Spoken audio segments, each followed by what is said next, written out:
Alcohol புகைப்பிடித்தல் பழக்கங்கள் இருக்கிறவங்களுக்கும் போதுமான அளவு தண்ணீர் குடிக்காம இருக்கிறவங்களுக்கும் சிறுநீரக பாதிப்பு அப்படிங்கிறது கட்டாயமா ஏற்படும். அப்புறம் குறைஞ்சபட்சம் 30 நிமிஷம் நம்ம நடந்தோம் அப்படின்னா உடல்ல இருக்கக்கூடிய நச்சுக்கள் எல்லாமே ரொம்ப நல்லா வெளியேறிடும். பீட்ரூட் இது சிறுநீரகத்துக்கு சிறந்த டெடாக்சிஃபையர். உடல்ல இருக்கக்கூடிய நச்சுக்களை வெளியேற்றி நம்மளோட ரத்தத்தை சுத்தமா வச்சிருக்கிறதுக்கும் கல்லீரல் ரொம்பவே உபயோகமா இருக்கு.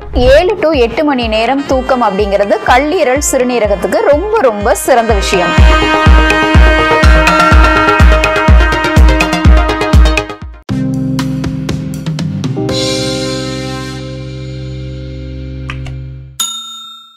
வணக்கம் நண்பர்களே, உங்களோட உடல் ஆரோக்கியமா இருக்கணுமா? அது மட்டும் இல்லாம நம்ம டெய்லியும் சாப்பிடக்கூடிய உணவு வாழ்க்கை முறைகள்னால நம்ம உடல்ல நிறைய நச்சுக்கள் சேருது, உங்களுக்கு தெரியுமா? அப்புறம் கல்லீரல் சிறுநீரகம் இது ரெண்டுமே நம்ம உடல்ல இருக்கக்கூடிய டெடாக்ஸை ரிமூவ் பண்ணக்கூடிய ஒரு ரொம்ப அற்புதமான உறுப்புகள். சரியா?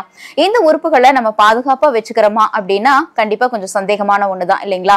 ஓகே, நம்ம இந்த வீடியோல என்ன பார்க்க போறோம் அப்படின்னா கல்லீரல் சிறுநீரகம் ரொம்ப ஆரோக்கியமா இருக்கிறதுக்கான எளிய பழக்க வழக்கங்கள் பத்தியும், கல்லீரல் சிறுநீரகத்தை ஆரோக்கியமா வச்சுக்கிறதுக்கு எந்த மாதிரியான உணவு வழிமுறைகளை பின்பற்றலாம் அப்படிங்கறத பத்தியும், உங்க உடல்ல இருக்கக்கூடிய நச்சுக்களை எப்படி வெளியேற்றலாம் அப்படிங்கறத பத்தி தான் இந்த பதிவுல நம்ம பார்க்க போறோம். சோ பதிவை ஸ்கிப் பண்ணாம முழுமையா பாருங்க.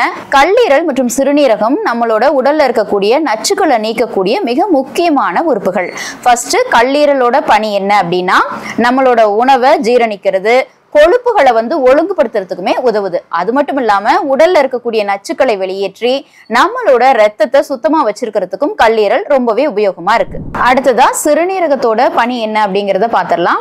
உடல்ல இருக்கக்கூடிய அதிகமான உப்பு, நச்சுக்கள் மற்றும் கழிவுகளை நீக்கிறதுல சிறுநீரகம் ரொம்ப ரொம்ப முக்கிய பங்கு வகிக்குது. அது மட்டும் இல்லாம நம்ம ரத்த அழுத்தத்தை கட்டுப்படுத்துது. ஆனா இந்த உறுப்புக்கு எதனால பாதிப்புகள் ஏற்படும் அப்படின்னா நம்ம எண்ணெய் நிறைந்த உணவுகள் அதிகமா சாப்பிட்றதுனாலையும், தினசரி சர்க்கரை மற்றும் மெழுகு போதி உணவுகளை எடுத்துக்கிறதுனாலையும், ஆல்கஹால் புகைப்பிடித்தல் பழக்கங்கள் இருக்கிறவங்களுக்கும் போதுமான அளவு தண்ணீர் குடிக்காம இருக்கிறவங்களுக்கும் சிறுநீரக பாதிப்பு அப்படிங்கிறது கட்டாயமா ஏற்படும். அப்புறம் நம்ம கல்லீரல் மற்றும் சிறுநீரகத்தை ஆரோக்கியமா வச்சுக்கணும் அப்படின்னா எந்த மாதிரியான உணவுகளை எல்லாம் உட்கொள்ளலாம் அப்படின்னு தெரிஞ்சுக்கலாமா? ஓகே, ஃபர்ஸ்ட் எலுமிச்சை வெந்நீர்.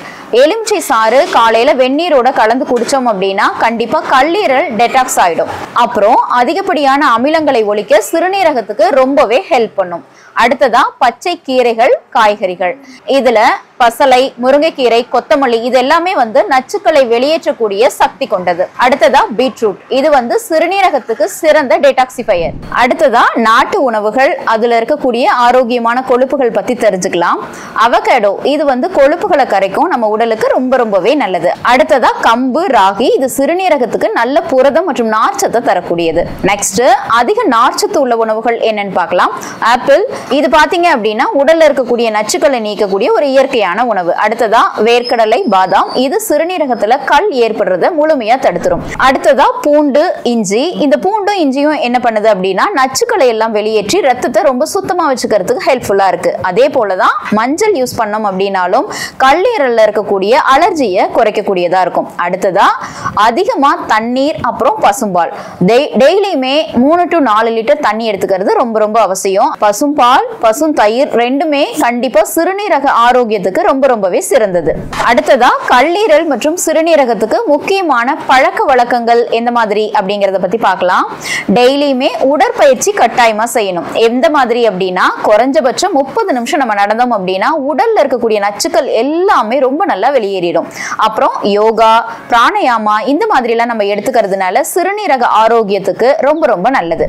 அடுத்ததா மன அழுத்தத்தை குறைக்கிறதுக்கு என்ன பண்ணணும் அப்படின்னா மியூசிக் கேட்கலாம், தியானம் பண்ணலாம், குடும்பத்தோட ரொம்ப அதிக நேரம் ஸ்பெண்ட் பண்றது அப்படிங்கிறது ரொம்ப ரொம்ப முக்கியமான விஷயம். அடுத்ததா தூக்கத்தை சரியா பெறணும். அதிகபட்சம் 7 to 8 மணி நேரம் தூக்கம் அப்படிங்கிறது கல்லீரல் சிறுநீரகத்துக்கு ரொம்ப ரொம்ப சிறந்த விஷயம். நெக்ஸ்ட் ப்ராசஸ்ட் அண்ட் ஜங்க் ஃபுட்டை கண்டிப்பா குறைச்சிக்கணும். ஃபாஸ்ட் ஃபுட், பேக்கரி ஐட்டம்ஸ் இதை சாப்பிடவே கூடாது, அவாய்ட் பண்ணிக்கணும். அடுத்ததா தண்ணீர் ரொம்ப அதிகமா குடிச்சோம் அப்படின்னா நம்மோட சிறுநீரக ஆரோக்கியத்துக்கு ரொம்ப ரொம்ப நல்லது. இதையெல்லாம் நீங்க ஃபாலோ பண்ணீங்க அப்படின்னா கண்டிப்பா உங்களோட கல்லீரல் சிறுநீரகம் ரொம்பவே ஆரோக்கியமா இருக்கும். நெக்ஸ்ட் இந்த வீடியோ உங்களுக்கு ரொம்ப பயனுள்ளதா இருந்தா உங்களோட நண்பர்கள், குடும்பத்தினர்களுக்கு இந்த வீடியோவை நீங்க ஷேர் பண்ண மறந்துடாதீங்க. அடுத்த வீடியோல நம்ம எதை பத்தி பார்க்க போறோம் அப்படின்னா நம்ம உடலுக்கு தேவையான நீரிழிவை கட்டுப்படுத்தக்கூடிய உணவுகள், கல்லீரலை சுத்தமா இருக்கிறதுக்கு எந்த மாதிரியான ஹெர்பல் ட்ரிங்க்ஸ் யூஸ் பண்ணலாம், சிறுநீரக கற்களை தவிர்க்கிறதுக்கு என்னெல்லாம் பண்ணலாம் அப்படிங்கறத பத்தி தான் அடுத்த பதிவுல நம்ம பார்க்க போறோம். சோ சப்ஸ்கிரைப் பண்ணலனா உடனே சப்ஸ்கிரைப் பண்ணிக்கோங்க. அப்பதான் அடுத்த பதிவுல நம்ம என்ன சொல்ல போறோம் அப்படிங்கிறது உங்களுக்கு தெரியும். ஓகே, இதே மாதிரி ஒரு சூப்பரான பதிவோட உங்களை நான் சந்திக்கிறேன். வணக்கம்.